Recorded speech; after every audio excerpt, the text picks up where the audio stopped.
Moments with God, a time of reflection for every day. May 18th. Starting at home. And they were both righteous before God, walking in all the commandments and ordinances of the Lord blameless. Luke 1:6. The Bible tells us interesting stories about babies. For example, the old Sarah at 90 years old became pregnant by her husband, and her son Isaac was born. Another example is of the beautiful Rachel, who was barren and could not have children. However, God made her conceive, and she had the child Joseph. A similar situation happened to the tender Hannah, who was humiliated by Peninnah for not having children. But when she made a vow with God to dedicate a son to her, if God granted it to her, Hannah conceived and gave birth to Samuel, who was the most great judge and prophet that Israel ever had. In the New Testament, there is a similar story of two elderly people who had no children. They were Zechariah and his wife Elizabeth, and they were chosen by the Lord to be the parents of John the Baptist, despite being already advanced in age.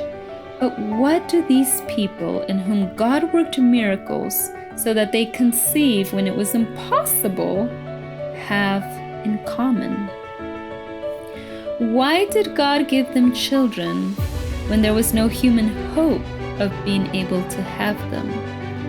The Bible declares that they were righteous before God.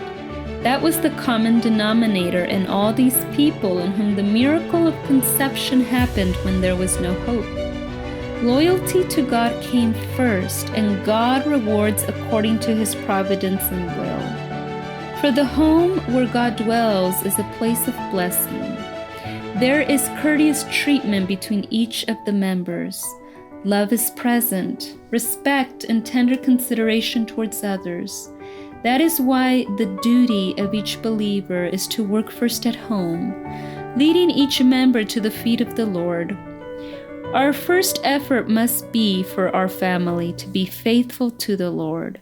As long as we do the duty closest to us, God will bless us and hear our prayers, but there are too many people who do missionary work outside the home. While in their own house, nothing is done in this sense. And as a consequence of that neglect, his home goes to ruin. The first missionary work is for love, light, and joy to reign in the home. Every morning we should think, what kind act can I do today? What tender word can I utter? Because kind words within the privacy of the home are similar to the rays of the sun. The husband needs them, as do the wife and children. Therefore, the expressions of love with which we treat each other among family members make our home look like a place where the Spirit of God is dwelling. This was the home of Zechariah and Elizabeth. Both were righteous before God. Both strove to please the Lord. Both loved the Lord and kept his commandments. So when God wanted a home for the messenger who was going to prepare the way for Jesus, he chose the home of Zechariah and Elizabeth. In that home, John learned the fear of God and was the greatest prophet that had arisen in Jerusalem. God can use our home to be a blessing. God can make our family a place for our friends, neighbors, and family to find communion with him. But we must first work at home so that each member is faithful to the Lord. Let the love of Jesus direct our lives. May his patience, goodness, and tenderness be reflected in our lives.